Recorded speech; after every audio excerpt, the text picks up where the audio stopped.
예, 이 동영상에서는 천주의 성모 마리아 대축일 첫째 독서 민수기 6장 22절부터 27절에 대해 말씀드리겠습니다.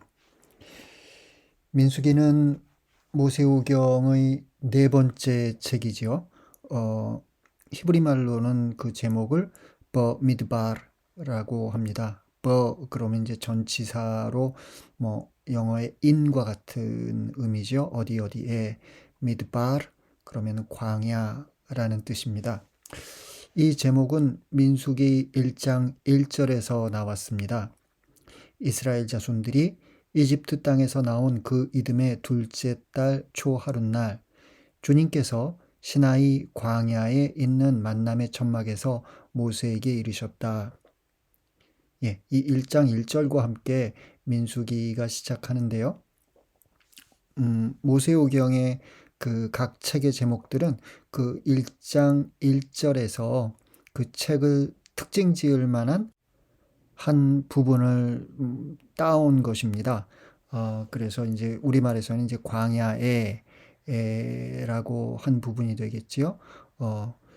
따라서 버미드바르 민수기의 히브리말 제목을 뭐 우리말로 번역한다면은 광야에 또는 광야에서 정도가 될 것이라고 생각합니다. 그런데 이제 그 내용을 보면 민수기는 그 백성들의 숫자를 세는 그 내용이 굉장히 특징적입니다. 그러다 보니까 이 히브리 말에서 그리스 말로 그 번역이 되면서 그 그리스 말로 번역한 사람이 책의 제목을 아리트모이라고 붙였습니다. 아리트모이는 뭐 숫자들이란 뜻이 되겠죠. 그리고 이제 그 라틴말 번역본으로 넘어오면서 그 그리스말 제목을 그대로 라틴말로 번역을 했죠. 누메리. 그리고 그 라틴말에서 이제 영어 제목 numbers가 나왔고, 우리말 제목도 같은 흐름 안에서 민수기가 되었습니다. 이거 누가 뭐 직역해서 숫자들이라고 안 한 거는 다행이라고 생각합니다. 예, 고대 세계에서 그 백성들의 숫자를 세는 것은 그 세금을 걷기 위한 그런 목적인 경우, 또는 이제 그 군인을 차출하는 그와 같은 그 목적인 경우가 그 대부분입니다. 민수기에서 그 이스라엘 백성들의 그 숫자를 세는 이유는 이제 시나이에서 하느님과 계약을 맺은 이스라엘 백성이 약속의 땅으로 출발해야 하는데 그 전에 그 백성들을 그 조직화하는 과정이라고 우리가 생각할 수 있겠습니다. 따라서 한편으로는 약간 어떤 군대식의 그런 그 조직화라고 볼 수도 있는데 그 민수기를 읽다 보면은 군대식이기도 하고 또 다른 한편으로는 그 제의적이기도 한 이와 같은 양면을 우리가 그 텍스트에서 읽어낼 수가 있습니다. 어, 민수기는 모세오경 전체 구조 안에서 흥미로운 위치를 차지합니다. 지리적 입장으로 보자면 탈출기 19장에서 이스라엘 백성들이 시나이 광야에 도착합니다. 텍스트를 한번 읽어볼까요? 이스라엘 자손들이 이집트 땅에서 나온 뒤 셋째 달 바로 그날 그들은 시나이 광야에 이르렀다. 그들은 르피딤을 떠나 시나이 광야에 이르러 그 광야에 진을 쳤다. 이렇게 이스라엘은 그곳 산 앞에 진을 쳤다. 예, 시나이 광야에 이제 다다른 게 탈출기 19장이지요. 그리고 나서 이제 시나이 산에서 계약을 맺고 그리고 그 안에서 모세가 그런 돌판을 받기도 하고 그리고 백성들이 그 금송아지를 만들어서 그 하느님을 그 화나게 하자 모세가 또 그 돌판을 깨트리고 그리고 다시 또 시나이 산에 올라가서 돌판을 받고 내려와서 또 성막을 만들고 하는 그와 같은 과정들, 그게 탈출기 19장부터 그 레위기를 지나서 그 민수기 10장 10절까지 계속됩니다. 그러니까 탈출기 19장부터 민수기 10장 10절까지 이스라엘 자손들은 시나이 광야에 머무르고 있는 겁니다. 그리고 이제 민수기 10장 11절 그리고 12절에 그 이르러서야 비로소 그들은 시나이 광야를 떠나게 됩니다. 텍스트를 한번 읽어볼까요? 둘째 해 둘째 달 20날에 증언판을 모신 성막에서 구름이 올라갔다. 그러자 이스라엘 자손들이 시나이 광야를 떠나 차츰차츰 자리를 옮겨갔다. 그 뒤에 구름은 파란 광야에 이르러 내려앉았다. 예, 따라서 모세오경에서 굉장히 많은 그런 그 분량이 그 시나이 광야 내지는 시나이 산을 그 중심으로 하느님께서 이스라엘에게 내려주신 그런 그 법과 그 규정을 전하는데 집중되어 있다는 것을 우리들이 알 수 있습니다. 예, 그렇다면 그 오늘의 독서인 민수기 6장을 전후로 민수기에는 어떤 내용들이 그 배치되어 있을까 하는 것을 저희들이 좀 관찰해 보고자 하는데요. 먼저 민수기 1장부터 4장에서는 그 인구조사에 관한 그 내용들, 그리고 그들이 이제 그 길을 떠날 텐데 시나이 광야를 떠나서 약속의 땅으로 이제 그 이동해 갈 텐데 이동 시에 그들이 어떻게 야영하고 어떻게 행진할 것인가. 여기서 제일 중요한 것은 당연히 어떤 계약궤와 그 성막을 중심으로 그들이 어떤 식으로 진을 쳐서 그 야영을 하고 그리고 어떤 식으로 그 행진할 건가 하는 그와 같은 내용들이 그 담겨져 있습니다. 그리고 이제 인구조사에서 조금 예외적으로 그 취급되었던 그 레위인들에 관해서는 어떤 별도의 인구조사와 그들의 역할에 관한 그와 같은 내용들이 1장부터 4장에 담겨 있습니다.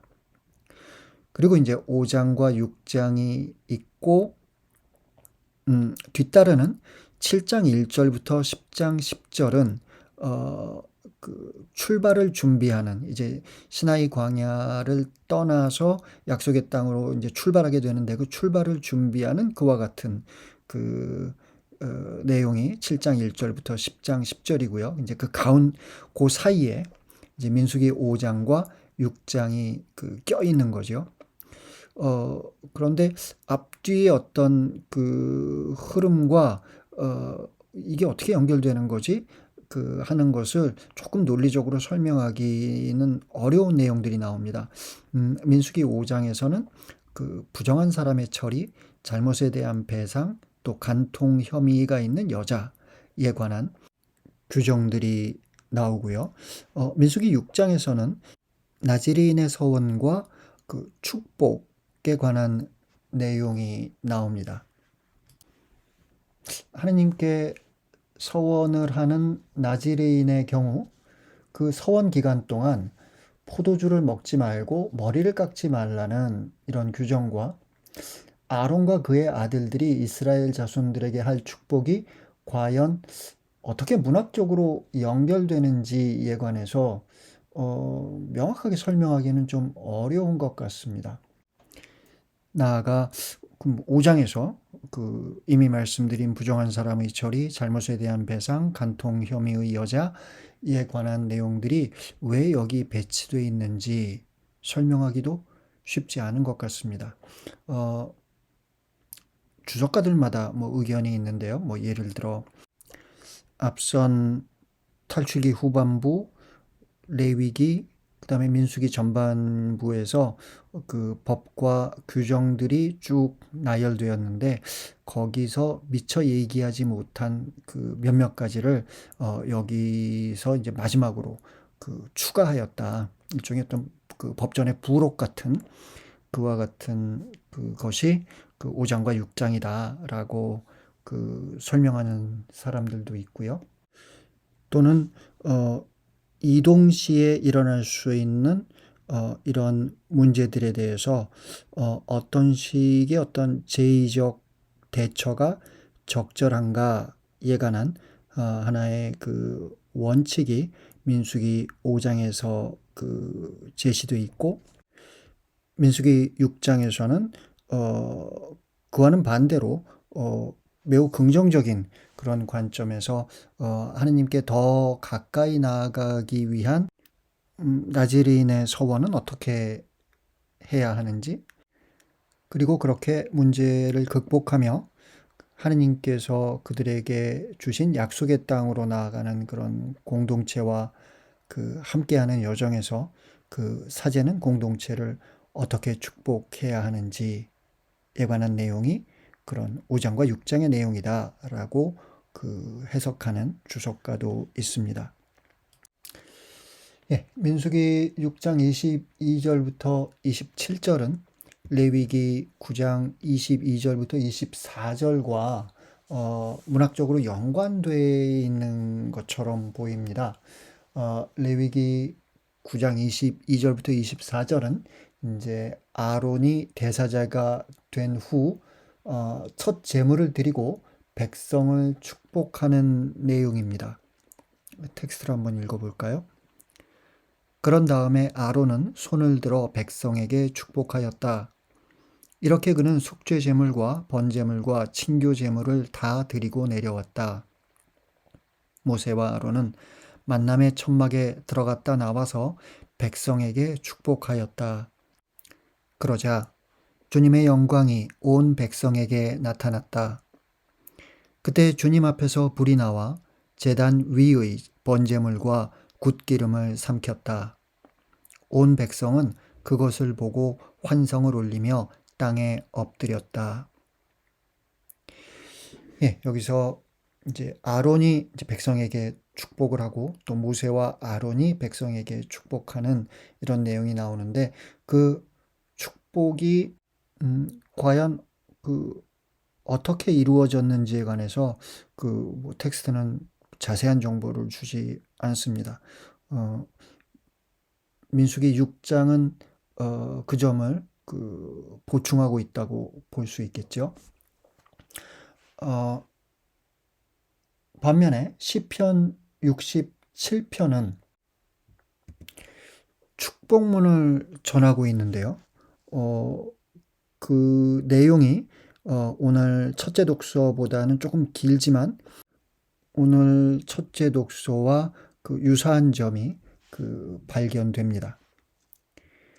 하느님께서는 저희에게 자비를 베푸시고 강복하소서.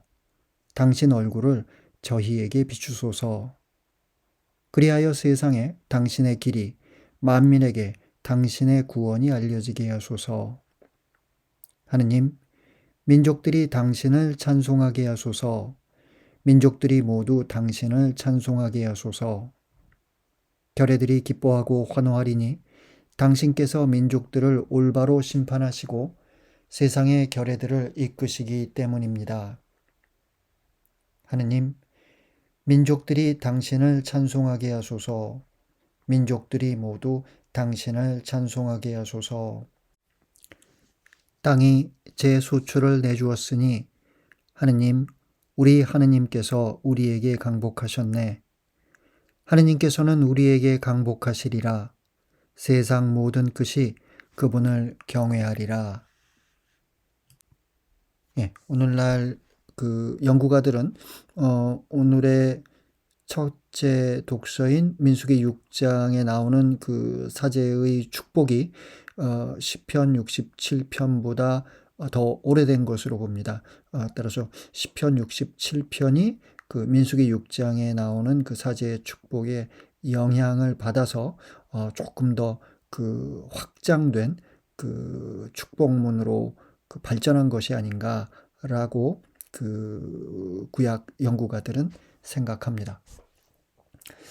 예, 오늘 그 축복의 텍스트를 좀 자세히 그 살펴볼까요?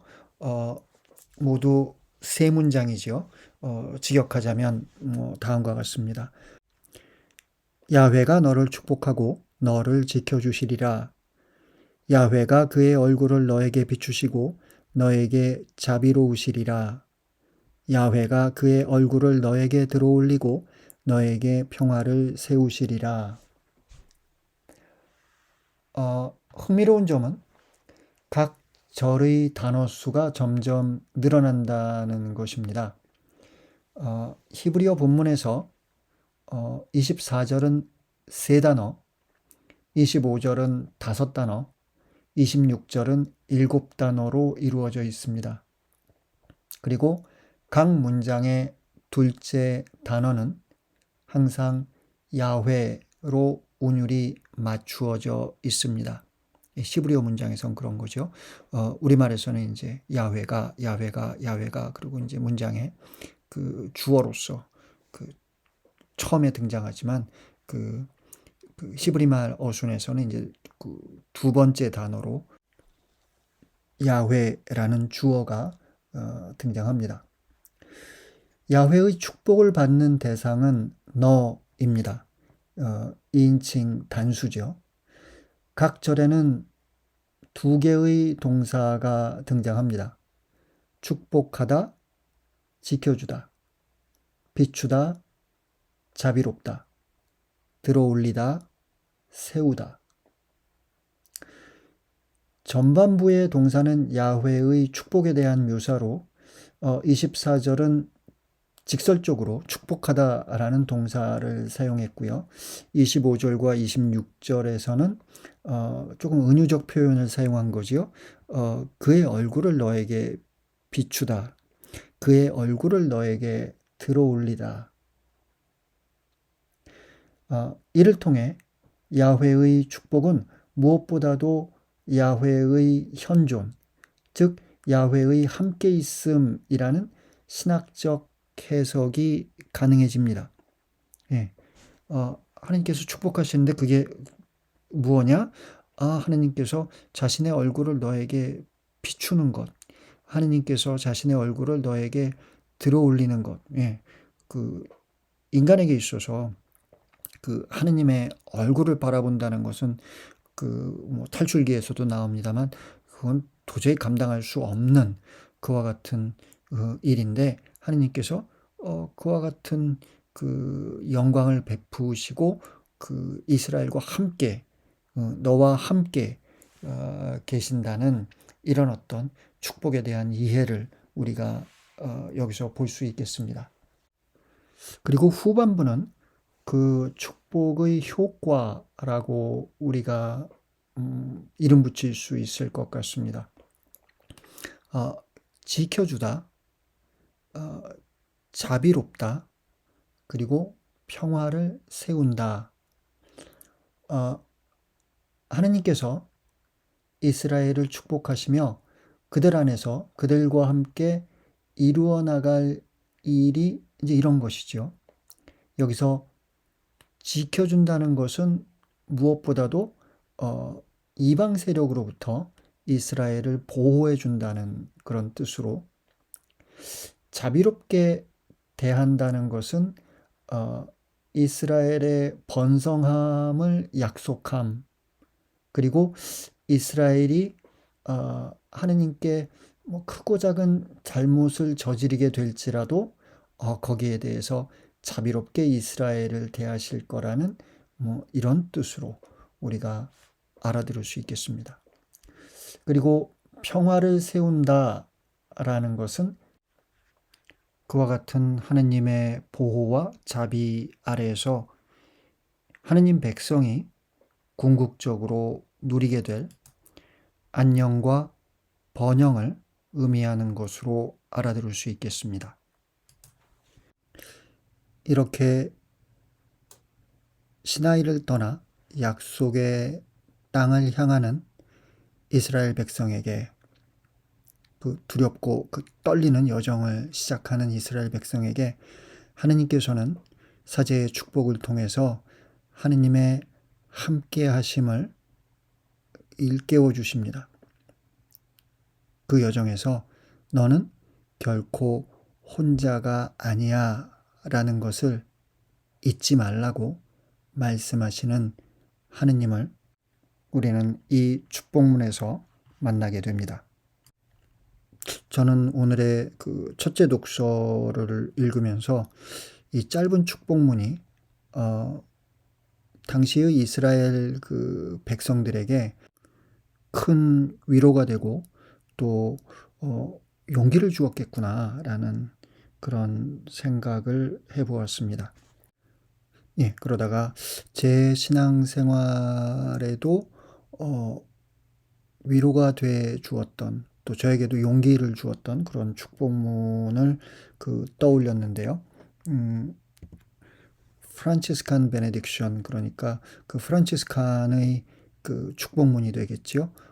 그 내용을 함께 나누었으면 합니다. 하느님께서 그대를 불만으로 축복하시기를. 손쉬운 대답들, 반쪽 진실들, 피상적 만남들에 대한 불만으로. 그리하여 그대가 마음속 깊은 데로부터 살아갈 수 있도록. 하느님께서 그대를 분노로 축복하시기를. 불의와 억압, 착취와 학대에 대한 분노로.